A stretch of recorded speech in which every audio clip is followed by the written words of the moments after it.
무심하게 흐르는 시간 탓일까? 가치를 모르는 사이 잊혀지고 퇴색돼 버린 어느 무대가 있다. 손을 내밀면 잡힐 것 같이 너는 곁에 있어도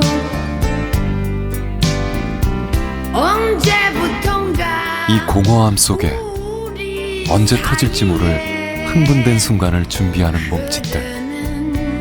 강물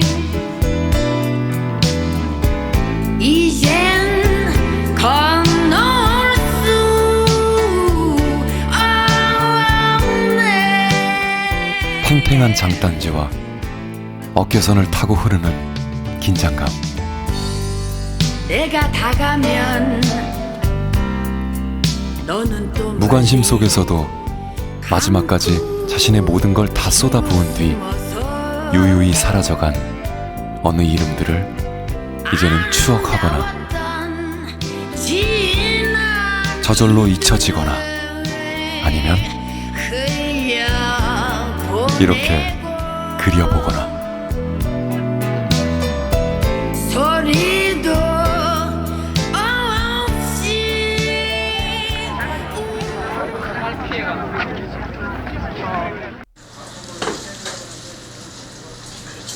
투박하지만 왠지 인심 좋을 것 같은 이 후한 손길의 주인공은 90년대 모래판을 풍미했던 장사 박광덕이다. 근데 그의 이름 앞에 붙는 수식어는 천하장사가 아니라 그냥 장사다. 야야야 강도가 스트레이트로 2대0으로 이기고 있다가 어쩌면 다이렉트로 3대2로 역전을 당하냐. 정말로 말씀대로 그 한 판이 제 운명, 제 인생을 바꿔놓을 수도 있었어요. 정말로. 바로 그 운명의 날, 기쁨의 람바다를 추던 박광덕은 데뷔 6개월 만에 천하장사 결승에 올랐었다. 자, 다시 들배지기. 박광덕의 들배지기. 네, 계속 돌아줘야 되죠. 그렇죠. 2대0. 이제 마지막 한 판만 더 따면 박광덕은 천하장사다. 그런데 내가 이번 판 지면 뭐 또 한 판 있으니까. 또 한 판 지면 야 2대2니까 마지막 판 그런 여유라기보다도 그런 생각들이 또 이제 5번째 판입니다. 5번째 판. 아차하는 순간 마지막까지 몰렸고 운명은 그렇게 갈렸다. 21대 이어서 하지만 아직 기회는 많을 거라고, 그러니 아직 실망하긴 이르다고 생각했다. 역시 그 박광덕 선수 물론 그 이번이 기회였을까? 상대는 천하의 강호동.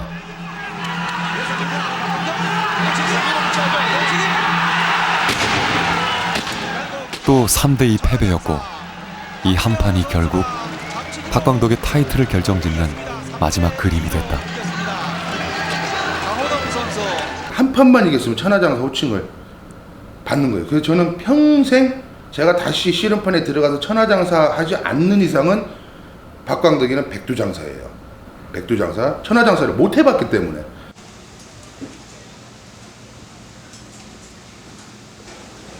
뭐 어떡하라고요? 바꿔요? 간판요? 아니 뭐 한이 베겨서 그랬어요. 안 받아요? 한이 베겨서. 한이 세려서. 그 아는 손님은 그래. 사장님이 천하장사 하셨어요. 그냥 시켜서 먹어. 그런 걸 왜 물어봐? 이러네. 갑자기 울컥하네. 근데 우리나라 이제 대한민국 이제 어떤 씨름판에서 천하장사가 됐다고 해서 그 뒤에 불어오는 어떤 천하장사의 대우는 그때뿐인 거예요. 일본 같은 경우에 요코즈나 했다면 거기에 따른 부가 엄청 많아요. 근데 우리나라 같은 경우에는 그냥 천하장사 호칭이구나. 한순간 이 단막극에 지나지 않다라는 거죠. 쭉 갔으면 좋겠고. 그러니까 이제 그런 게 이제 씨름인으로서 좀 아쉬운 부분도 있지요. 천하장사 후회는 없습니다. 안 했다고 그래서 천하장사 뭐 했다고 후회는 없어요. 그렇다면 천하장사 스토리는 정말 이미 끝나버린 어느 단막극에 지나지 않는 걸까?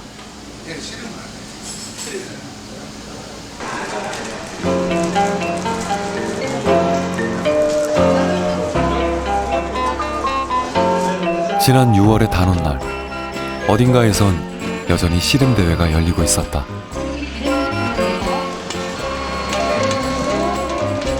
그곳에선 여전히 천하장사 스토리가 쓰여지고 있었는데 이를 아는 이가 얼마나 될는지. 언제 경기가 있는지 종기가 있는지 참 이제 꽤 된 것 같아요. 물론 뭐 명절날이나 이럴 때 가끔씩 채널을 돌리다가 멈춰서 보긴 하지만 틀다가 씨름하네? 여보! 당신 좋아하는 씨름하네! 그렇게 와서 TV를 보고 있을 때 그 남자는 백수예요. 점심 지나서 2시 대낮에 씨름을 하는데. 예, 요즘에는 안 보죠. 그 이만기 교수나 가끔 이제 보면 씨름의 향수를 그냥 되새길 뿐이죠. 사실이 그랬다.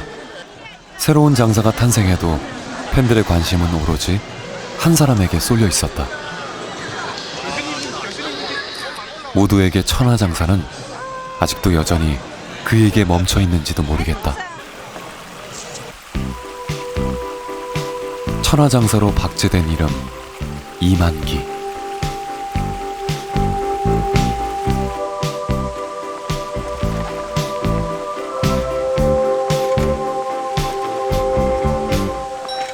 지난 옛일 모두 기쁨이라고 하면서도 아픈 기억 찾아 헤매이는 건 왜일까?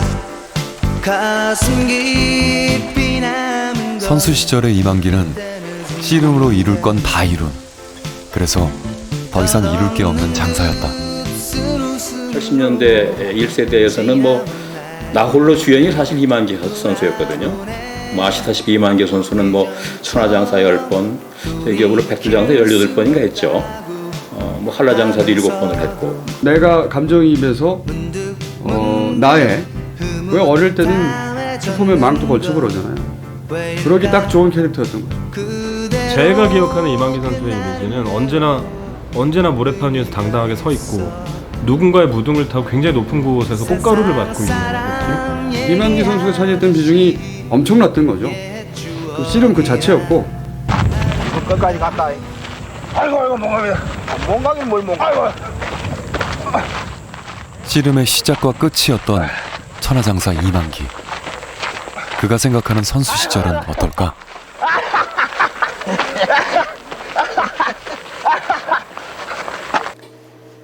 다시 아마 돌아가서 씨름을 다시 하고 싶냐, 모래판을 가고 싶냐라고 이야기하면은 오로지 숙소에 틀어박혀서 대회만 바라보고 있고 씨름판을 이기는 건 바라봐야 되고, 그 지게 되면은 그 들려오는 여러 가지 어떤 악성 루머들부터 또 졌을 때 어떤 그런 패배감, 또 지고 왔을 때 어떤 훈련 숙소 들어왔을 때 감독이나 또 이런 여러 주변 사람들의 어떤 눈치, 이런 것들 모든 걸 생각하면은 정말로 그 생각을 하면 돌아갈 사람 나올 때는 아무도 없을 것 같아요. 예.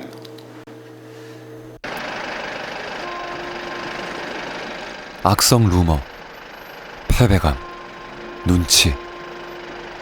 그런데 정작 이만기가 더 힘들어했던 건 외부로부터의 보이지 않는 눈, 보이지 않는 견제는 아니었을까?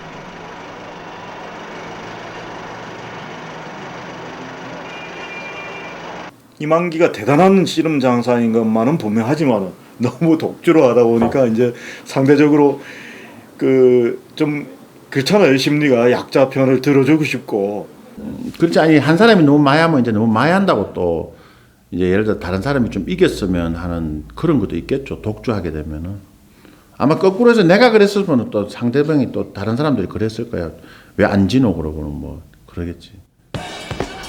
견제를 일단 해보는군요. 이준희 장사가요.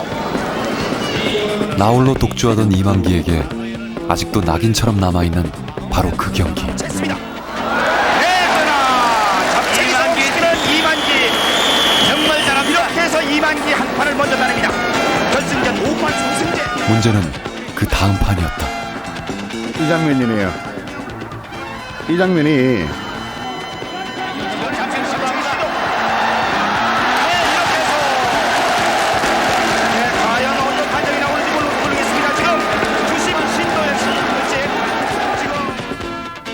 이게 무릎이 아니에요. 이게 보면 이준희 선수의 팔꿈치가 먼저 닿여요. 닿이는데 제가 이제 졌다고 나왔거든요. 그래서 현재까지도 누가 옳고 그른지 판정이 유보된 상태지만 일단 이준희의 승리가 선언됐고 경기는 재개되는 듯했다. 그러나 양 선수가 머리를 바꾸네.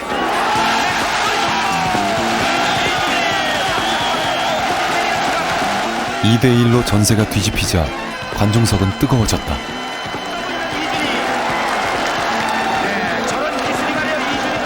장내 분위기가 묘해진다 싶더니 문제의 사건이 터졌다.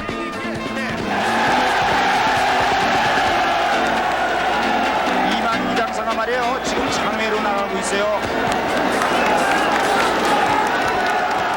그때 이제 뭘 봤냐면 미국의 야구 그 보면은요. 막 감독님이 아무 두 손 하다가 또 돌아서면은 그게 어떻게 보면은 관중들한테 열망을 줄 수 있는 이것도 마찬가지잖아. 그래 나갔다가 와 하고 있을 때 또 싹 나오면은 예? 그 얼마나 사람들이 막 좋아했겠어요.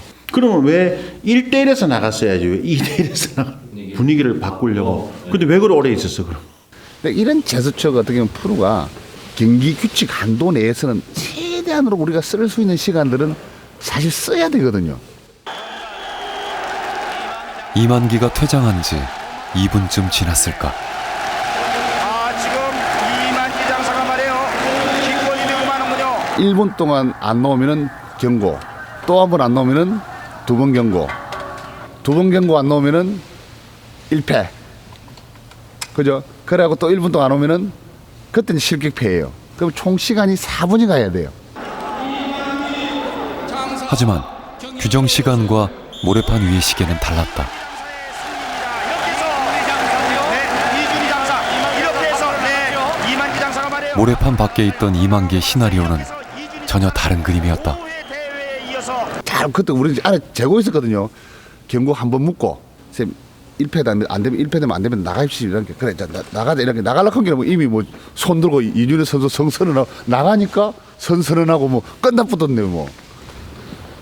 본인을 견제했다. 그런 느낌을 가지고 있더라고요. 견제에 대한 피해의식이었을까? 이만기의 퇴장은 분명 잘못이었다. 하지만 문제는 연맹의 지나친 대응에 있었다. 즉흥적이고도 지극히 감정적인 그 처사였죠. 당시에 벌금 1,000만 원에다가 2위 상금 몰수에 2위 상금이 1,000만 원이에요. 또 2,000만 원이에요. 게다가 일간지에 5단 이상의 사과 광고를 내라. 그거는 무슨 뭐 파렴치범도 아니고 이를테면은 특히 이제 상금이 이를테면은 뭐 강남 집 한 채가 왔다 갔다 하는데 눈에 불을 켜고 한단 말이에요 선수들이. 그럼 당연히 현장에서 트러블이 일어날 수 있는데 그럼 거기에 맞춘 보다 세밀한 치밀한 룰을 만들어 가줘야 되는데 이런 즉흥적인 그 저 상거리나 그 긴급 상집이 이어라 가지고 이런 것들이 이제 내상을 입는 거예요 사실은 어떤 스포츠 종목이. 즉흥적이고 감정적인 대처. 여기에다 씨름에 대한 인식 부족으로 내상을 입은 사연은 또 있다.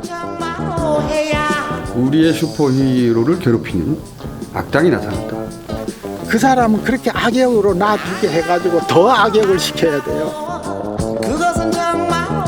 장사들에게 운명의 끈이라 불리는 이 삿바 때문에 운명이 바뀌어버린 어느 장사의 이야기다. 이 두 선수의 이 한판 승부도 또 볼만하겠습니다. 좋은 결승전입니다. 이준희 선수와 장지영 선수의 좋은 결승전. 지영이 같은 경우는 더는 씨름 하는 선수예요. 쉽게 말하면 만기나 똑같은 스타일의 선수라고 봐야 되죠. 신경전을 써서 당시 인하대학교 3학년이었던 장지영은 준결승에서 하필 모래판의 신사 이준희를 만났다. 장면으로 봤을 때 많이 열세잖아요. 그래도 뭐 어떻게 하더라도 삿발을 좀 더 잡아야. 한마디로 삿바 싸움에 장지영의 운명이 걸렸단 얘기. 선수는 어떤 경우에라도 그럼 상대방은 사파 싸움을 안 했느냐? 그렇지는 않거든. 같이 사파 싸움은 하다가 이게 내가 사파 잡은 게 좀 미흡하다면 손 탁탁 쳐버리잖아요. 다만 TV 중계상 또는 현장에서 보는 관중들 쪽에서는 장지영 쪽이 지나치다 하고 봤던 거죠. 언제든지 장지영이 심리전을 펴면 펼수록 되돌아오는 건 더 큰 야유와 비난이었다. 방송에서조차도 말이다. 주심에게 경고를 받고 흥분하고 있어요. 근데 이제 이런 태도는 좋지가 않은데요. 네. 신체적인 조건도 이제 준영보다 좀 열악하고 이렇다 보니까 거기에 대한 불평이라든지 그런 거를 자꾸 이제 심판들이라든지 이런 데한테 표출을 하니까 그게 이제 좀 안 좋은 모습으로 보이니까 삿바 싸움꾼 그런 불명예스러운 이미지가 각인된 것 같아요.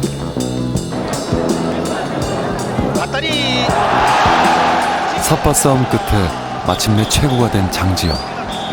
그는 80년대 천하장사 중에 유일하게 이시성이 아니었고 영남 출신도 아니었다. 그 당시에는 뭐 경북 경남 쪽 선수들 외에 그 장사를 한다는 게 뭐 일반 실험인들, 계기 실험인들 사이에서는 뭐 불가능하다고 봤죠.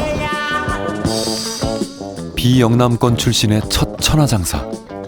하지만 역설적으로 그 순간부터 장지영의 씨름 인생은 꼬이고 만다. 아빠 때문에 굉장히 또 안 좋은 소리도 많이 들었었죠. 뭐 좀 제 나이가 어리기 때문에 이제 감당하기 어려웠었는데 뭐 지금 이제 시간은 다 흐른 거고 또 85년대 다시 1등을 다시 한번 한다면은 뭐 그런 문제들은 없어지겠죠. 팬들한테 다시 더 어필 받을 수 있는 그런 기회가 될지도 모르죠. 그때는 단순히 슈퍼스타를 괴롭히는 슈퍼히어로를 괴롭히는 악역으로 역할을 하고 잊혀졌죠. 안타깝다고 그때는 저도 미워했어요.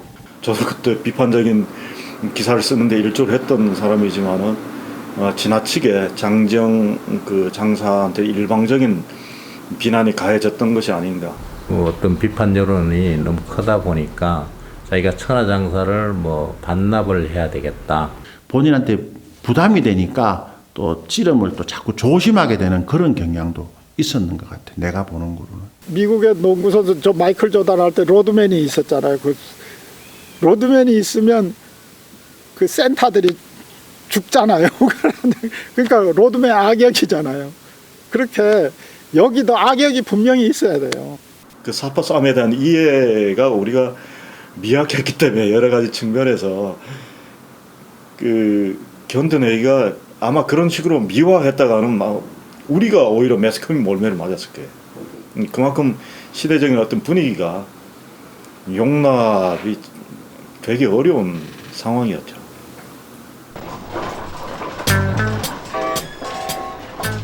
스타를 스타로 만들지 못하는 분위기 탓에 장지영은 은퇴 전까지 쉽지 않은 선수 생활을 보내야만 했는데 어쩌면 그날이 결정타였을까. 이렇게 되면 같은 팀 소속인데 자 시간이 꽤 바로 그 같은 팀인 게 문제였다. 선수가 지금 보이고 있는데 아직 준비를 하지 않고 있습니다.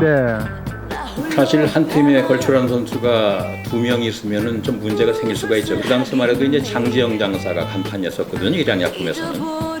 근데 선배를 능가하는 새카만 후배가 들어와서 완전히 씨름판을 좌지우지하는 상황이 되니까 이 강호동 장사와 기존의 선배들 간의 관계는 그렇게 원만하지가 못했던 것으로 저는 듣고 있습니다. 돌아가신 우리 김학용 감독님께서는 그때 당시에 우리 팀의 주축으로 고등학교를 갓 졸업한 강호동이를 이제 주축으로 만들겠다 그 생각을 가지시고 이제 그렇게 추구를 하시니까 그런 좀 불미스러운 일이 일어났어. 지금까지는 장지영 장사 8, 9년 대회 한 번이 그렇습니다. 새끼 장지영 장사가 의욕이 없어요 지금. 그래서 이제 관중들이 야유성 고함을 지금 보내고 있는데 지금 현 인하대학교 감독이신 장지영 감독이 씨름을 은퇴하게 된 계기입니다. 그런 것도 사실 강호동 장사가 은퇴를 조금 고심하게 한 원인 중에 하나가 아니었을까. 이기고도 웃지 못하는 승자와 싱겁게 져버린 상대. 이 묘한 광경을 대체 어떻게 이해해야 할까? 대개 이제 같은 팀 선수끼리 서로 이제 경기를 할 때 그런 일이 같은 팀이란 이름 하에 그죠? 같은 소속 팀끼리 경기를 할 때, 대결할 때는 이 단합에 의한 승부 결정되는 게 많습니다. 그래서 시청자들이 전화도 많이 오는데 영구적인 발전을 위해서는 양보 씨름이라고 양보 씨름을 제가 말씀을 드린다고 하는 것은 상당히 조심스럽습니다. 어떻습니까? 예, 그렇습니다. 그 같은 팀 선수끼리 대결하는 경우에 그 다음 경기에 대비해서 한 선수가 져주는 것이 사실입니다. 이것은 어느 팀 없이 다 마찬가지입니다. 다시 설명을 드리면은 같은 팀 선수끼리 경기를 해서 한 선수가 양보를 받으면은 그 선수는 힘을 아끼게 됩니다. 그래서 이 선수가 다른 팀 선수와 대결해서 힘을 많이 쓰고 올라온 선수와 다음 경기를 벌일 경우 쉽게 이길 것은 뻔한 이치입니다. 그 뭐 뒤집기 하거나 잘하다 하는데 우리 전문가들을 보면 안 봅니다. 그걸 게임 누가 이기는데 발로 퍼놓고. 하지만 양보 씨름 앞에선 어떤 선수도 자유로울 수 없었고 이를 둘러싼 의견은 지금도 분분하다.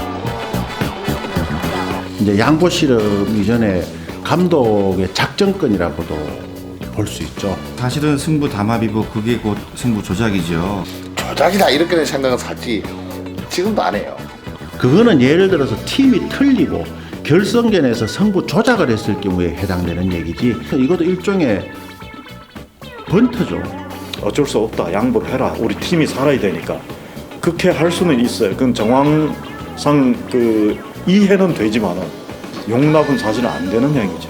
그럼 왜 마라톤은 같이 똑같이 뛰게 하지 페이스메이커를 왜 쓰냐고.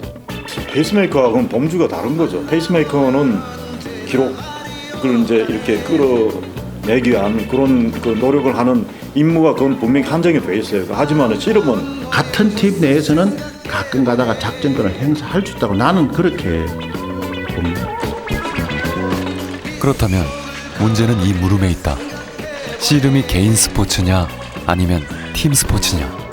팀 스포츠지. 예를 들어 개인 종목 같으면 말라고 팀을 만들어가고 선수를 10명, 20명 데리고 있어요. 그냥 한 명씩 어디 다 가 있지. 역시 근본적인 원인은 씨름의 팀 스포츠화다.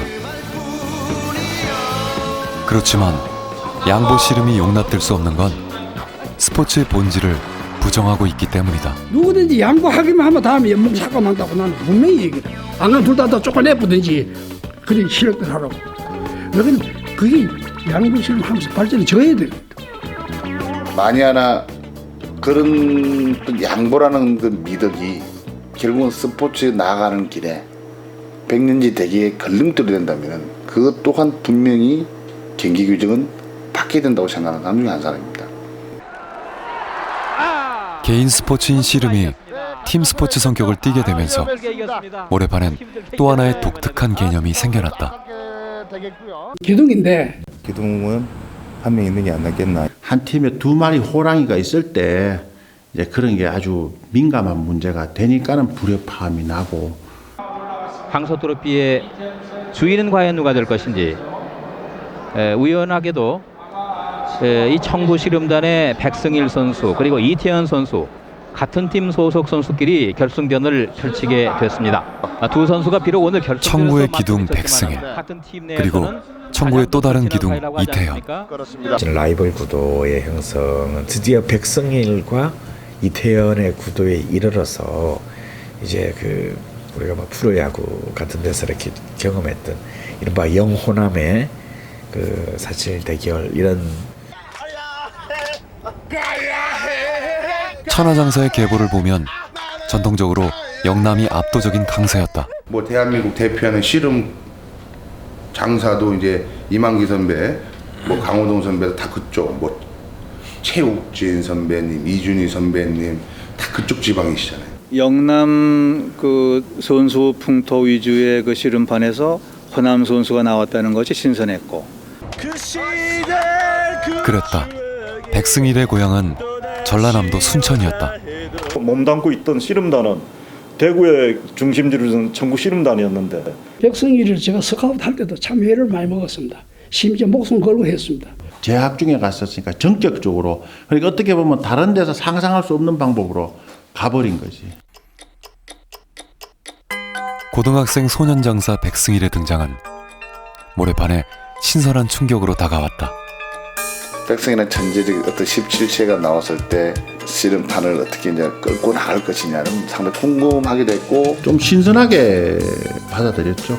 네, 신선하게 받아들였고 그때 당시에 프로에서 이제 저도 이제 1인자라면 1인자였는데 또 어린 또 후배 선수가 이제 올라오니까 돌풍을 일으키면서 하다 보니 저도 많이 긴장도 많이 되고. 자, 최연소 천하장사, 최초의 소년 천하장사. 17세 천하장사는 아마 이게 깨지지 않을 기록으로 봐지는데 그에 계속 우승을 했죠.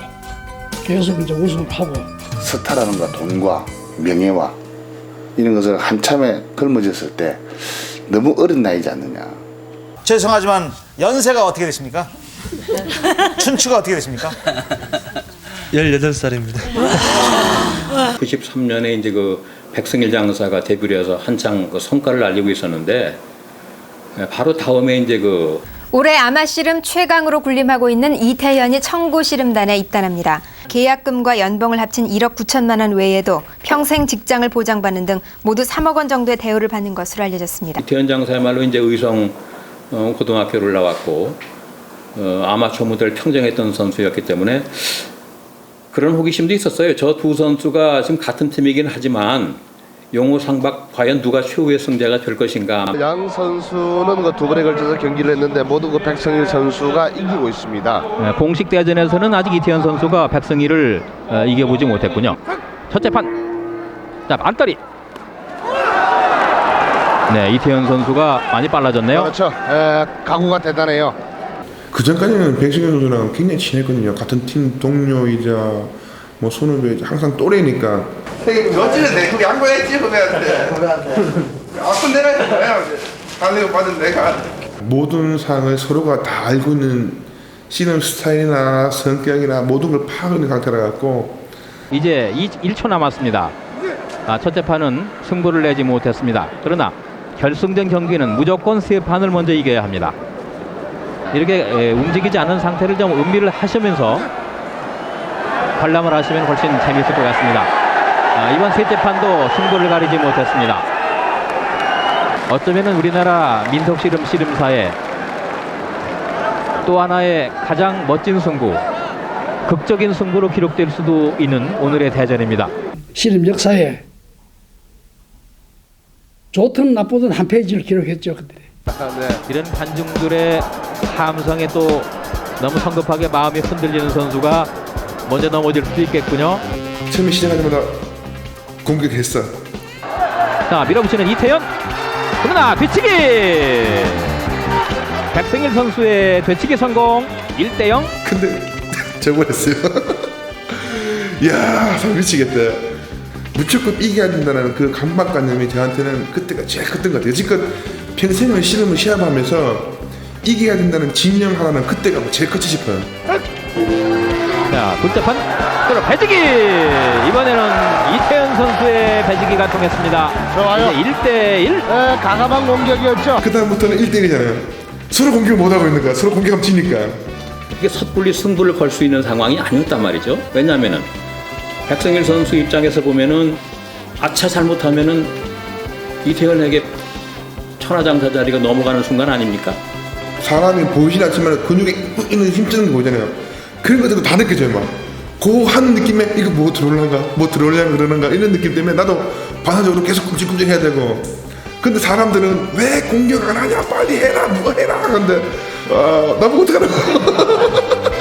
취재 기자로서는 생짜증이 나죠. 사실 승부가 빨리 끝나기를 바라고 마감 시간에 있는 건데 그렇게 오래 끌 줄을 몰랐었고 서울 가는 기차표까지 사놓은 상황에서 잘못하면 기차를 놓칠 수도 있겠다는 생각 때문에 상당히 당황했던 기억이 납니다. 저도 사실은 7시 기차표를 끊어놨거든요. 네. 아마 5시 10분 정도면 경기가 끝날 것이다 생각해서 지금 7시 기차표를 끊어놨는데 잘못하면 기차 놓치겠는데요. 여러 가지 이제 매스컴도 의식을 해야 되고 현장 뭐 관중들은 아우성을 치고 난리를 치고 빨리 해라. 이러니까 긴급 이사회를 열었던 것으로 기억을 합니다. 그래서 결정을 한 것이 황당하게도 개최승, 일명 저울달기였다. 경기 시간도 그렇고 판수도 그렇고요. 마지막 12판까지 승부가 안 나면 몸무게 적은 사람이 우승이란 얘기다. 네. 김정필과 둘 다 우승을 시키지 말든지 둘 다 우승을 공동 우승을 주든지 해야 되지. 추첨하는 그거 안 된다고 했는데도. 그러나 이미 개최 결정은 내려졌다. 자, 안따리가 맞습니다. 그러나 경기 끝났습니다. 백승일의 마지막 공격도 무위로 끝나고 말았습니다. 자, 이태현 선수는 백승일의 공격을 방어했다는 거에 만족을 하는 것일까요? 일단 함성을 질러봤는데 지금 상황으로서는 항상 1~2kg씩 제가 적게 만들었어요. 만약에 승일이가 40kg 나간다 그럼 38kg, 38kg 나간다 그럼 36kg, 5kg, 7kg 이렇게 조금씩 그걸 조절했는 게 딱 끝에서 빛이 딱 발해지는 거예요. 자, 백승일 선수가 올라갔습니다. 백승일 선수 135.85. 네, 이태현 선수가 버틴 이유가 있었군요. 이태현 선수가 개최승을 거두고 민속씨름판에 뛰어든 이래 첫 천하장사 우승을 차지했습니다. 그래도 명색이 천하장사, 천하의 씨름판의 그 지전을 가리는 대회인데 개최를 해서 승부를 가린다고 하는 것은 사실 잘 납득이 안 되죠. 그래 불명예스럽게 천하장사 뭐 신문에도 막 저울장사 하는데 많았죠. 연맹 자체가 뭐 아주 마비될 정도로 그 저희들도 보고 깜짝 놀랐습니다. 뭐 전화항이라든가 뭐 엄청났죠. 백승일도 상당히 그때 아마 반발한 것으로 기억이 납니다. 본인 생각이 뭔가 하면은 왜 없는 룰을 만들어 갖고 나를 결국은 저거 하기 위해서 한 거 아니냐 이렇게 생각할 수도. 몸무게에 따라서 치고 나서부터 훈련을 거의 안 했어요. 왜 그러냐면 심적 고통이 너무나 컸죠. 충격이 너무나 커가지고 자기로서는 그런 거지. 팀 내 최고 경쟁에서 밀려났다는 충격이 너무도 컸을까. 이후 백승일과 이태현은 전혀 다른 길을 걷게 된다.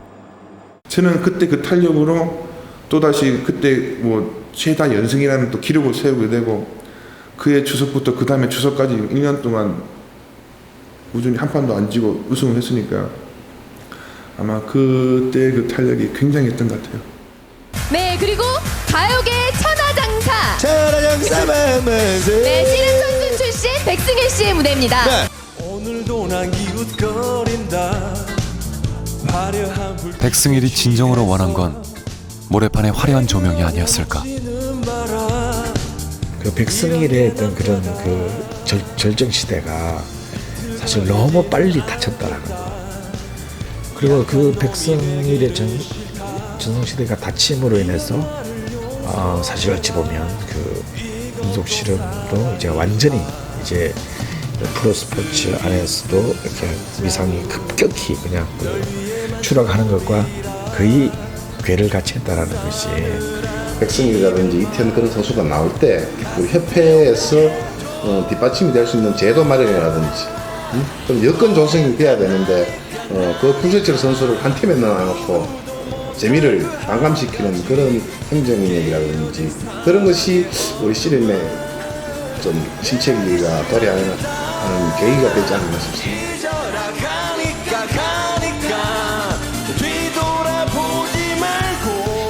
그런 여러 가지 원인이 복합적으로 작용을 해서 씨름의 인기가 떨어진 것이 아닌가. 물론 뭐 경제적인 측면이 상당히 강하죠. IMF 97년 만나면서 그냥 갑자기 막 급전치 그 내리막을 확 타버렸죠. 그때부터 거의 뭐 한 팀 한 팀 이제 해체가 되는 거예요.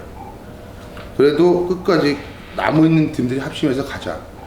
또 지나면 또 한 팀에 해체되고. 네, LG가 해체된 것이 뭐 가장 결정타였습니다만은 총재는 퇴임하라! 퇴임하라! 퇴임하라! 아, 이제 실은 끝났구나. 실은 끝났구나. 야, 방도가 더 일찍 은퇴하고 나와서 사회에 적응한 것이 너한테는 또 행복이구나, 행운이구나 라는 생각도 했었어요, 저는. 잘했던 선수들도 이제 팀이 없다 보니까 이제 들어갈 자리가 없으니까. 이제 이태현 선수나 최용만이나 이제 그렇게 갔잖아요. 근데 결국은 여러 가지 자구책을 마련해 달라고 심지어는 단식 농성까지 하는 그런 상황에서 어쩔 수 없이 이제 그 본인의 어떤 그 직업이라든가 여러 정체성을 찾아서 그 떠나간 거죠. 정체성을 찾아 떠났다가 다시 정체성을 찾아 돌아왔던 이태현은 당시를 이렇게 기억하고 있다. 그 전에 보기 전까지는 TV 봤을 땐 저런 건 뭐 하려고 하는데 다른 거 보다가도 그 조명과 그 관중들의 환호 소리를 잊지 못하겠더라고요. 그게 정말 와 벅찼어요.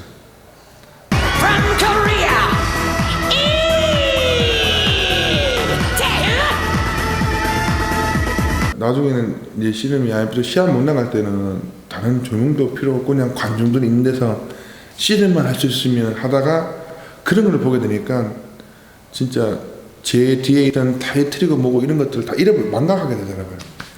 오로지 거기에 대한 그 무대에 대한 선망만 생각되고.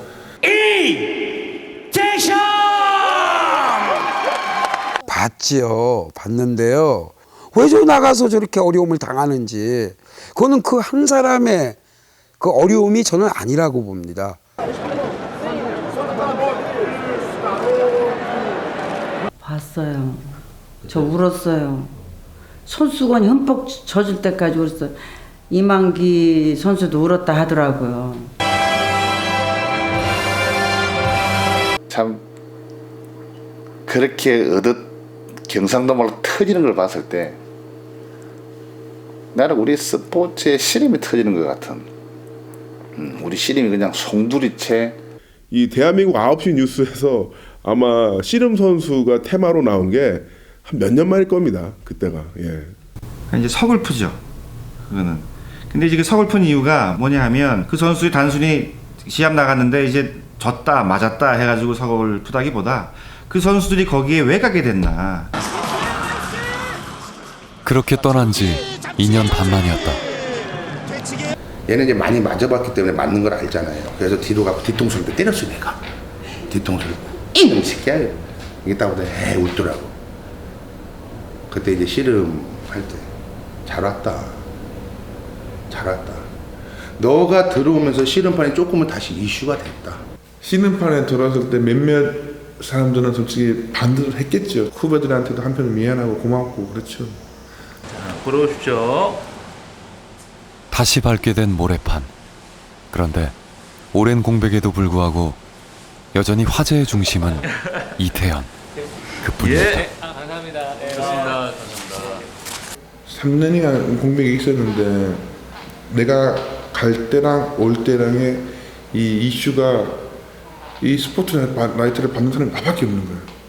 수많은 이제 장사들이 나오면서 그 계보를 쭉 이어가다가 그 계보가 저한테 딱 끊긴 느낌이지 않습니까?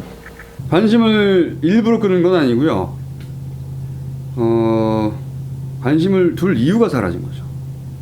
내가 일부러 안 보겠다라기보다 이기고 질 때 쾌감, 슬픔이 같이 느껴져야 되는데 같이 그걸 느낄 선수가 없어진 거죠. 그렇다면 씨름은 정말 관심 밖의 이야기, 과거형이 된 걸까? 아직까지는 꺼지지 않는 저는 촛불이라고 생각을 하고 있습니다. 그러나 그 꺼져가는 그 촛불을 다시 불씨를 되살릴 수 있는 것 또한 씨름이 있다고 저는 생각을 하고 있습니다. 그 희망의 불씨는 여전히 꺼지지 않았다. 모래판엔 여전히 씨름을 배우는 사람들이 있고 또 이를 전파하는 장사들이 있다. 초등학생 애들도 어린이들도 오고 또 나이 드신 분도 이제 옛날 생각이 나시고 오시고 배우신 분도 있고 또 이제 학교 쪽에 가서도 이제 홍보도 하고 이러는데 어린이들이 좀 씨름을 상당히 좋아를 하더라고요. 그게 좀 저도 이제 상당히 놀라웠는데 처음에는 씨름 하려 하면 안 하려 그래. 근데 강습하고 각기 놀고 재밌게 이제 씨름에 설명해 주면은 나중에는 내가 분석해갖고 오늘 그만 해버리면은 한 번만 더 해, 한 번만 더 해 그래. 10년 후를 보면 걔네들이 뭐 10년 씨름 스포츠는 10년 금방 커요. 걔네 지금 키워놓는 애들이 10년 후는 전부 다 뭐 19, 18부터 꽃을 피우니까. 자기 주 무기는 뭐예요? 저요? 네. 밭다리요. 밭다리요? 밭다리 어떻게 하는 거예요? 아저씨한테 한번 배워주세요.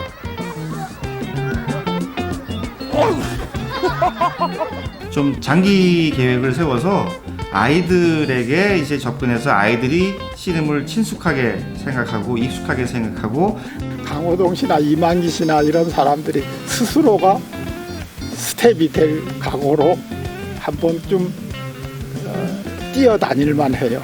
왜 그것까지는 아직 생각 못하는지 모르겠어요. 바빠서 그렇나?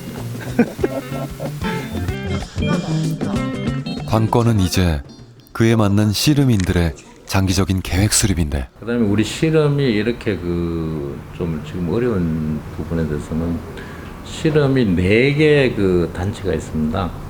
생활체육회 대한씨름협회, 그다음에 세계연맹, 그다음에 한국씨름연맹이라든지 거기는 이제 사실 옛날 저희들 몸담았던 프로 단체지만 선수를 한 명도 보유하지 못하고 있고 그런 어떤 갈등도 지금 있고 이래서 위에서부터 어떤 무슨 좀 정리가 좀 돼야 되지 않겠나. 또 씨름이 안 그러면 뭐 어떤 영역을 분담을 해서 한다든지 아마 이 부분은 어떤 방법이든지 좀 정리가 돼야 되겠다 하는 그런 생각을 가지고 있습니다.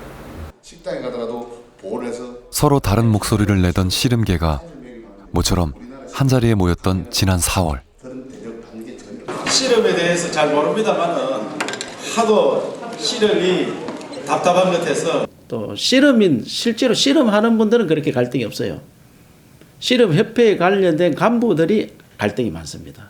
그래서 우리 씨름협회 간에 이런 갈등을 가지고 어떻게 우리 씨름을 활성화하겠느냐. 도저히 안 된다. 그럼 방법이 뭐냐 이게. 그래서 제가 씨름인들을 다 모아서 당신들끼리 어떻게 부응을 하면 토론을 하며 봐라. 그때 우리 천하장사들은 거의 다 왔었습니다. 한 곳에 집중을 해서 씨름을 할 수 있는 그런 공간들. 거기는 예산 지원이 필요하겠죠. 근데 거기서 이제 선수들이 어찌됐든 먹고 살 수 있는 그런 경제적으로 첫째 뒷받침돼 줄 수 있는 것. 일본 가면 서머 나오듯이 그렇게 우리나라에서도 이것이 전통 스포츠로서 자리매김할 수 있는 그런 브랜드가 저는 제일 중요하다고 생각합니다. 스포츠라고 하는 것 자체가 아무래도 내 가족이 누가 논다면은 가장 열성 팬이 되는 것이고, 그 다음에 자기 그 고장 사람에 대한 어떤 열정적인 그런 어떤 사랑을 갖다가 가지기 때문에 무조건 지역 연구제는 돼야 된다고 이렇게 봅니다, 저는. 스포츠로 보지 말고 우리 문화적 차원에서 우리 씨름 첫째 봐야 되지 않느냐. 그래서 아마 국회에서도 입법을 해서 어떤 문화와 스포츠를 같이 동시에 가져갈 수 있는 좋은 것이 바로 우리 씨름이라고 저는 생각을 하고 있습니다. 국민은 헌법이 있듯이 씨름의 법이 생긴다는 거죠. 새로 하고 그랬다고. 현재 국회에서 계류 중인 씨름진흥법. 이것이 부활의 단초가 돼주길 씨름인들은 기대하고 있다. 현재도 씨름이 이렇게 무너졌지만은 씨름 경기를 추석날 보여주면은 시청률이 한 10% 가까이 간다고 합니다. 천하장사 뽑는 날은 지금 축구 A매치, 국가당 대회 이런 경기를 놔두고는 야구 뭐 한국 시리즈 대회 이런 걸 놔두고 스포츠 중에 가장 국민의 사랑을 받고 있는 게 그래도 씨름입니다. 과거로 사는 삶이란 낡은 것이 아니라 어쩌면 퇴색되지 않는 새로움일지도 모른다. 그 신명났던 전율. 10,000원이 돼가지고 그 바깥에서 스피커로 저 댁에서 지금 오늘 이 중계 방송 하니까 야야야, 술은 무슨 술이야? 족발 싸갖고 집에 가서 식구들이랑 TV 봐야지, 씨름 봐야지. 너무 재미있고 너무 좋더라고요. 어우, 자부심이 대단하죠. 어떤 그 혼을 보면은 아마 우리 국민 모두가 다시 한번 사랑하게 되지 않을까요? 우리 씨름이 그런 시절이 오겠죠. 참 그때 시절은 저희들이 황금기였죠.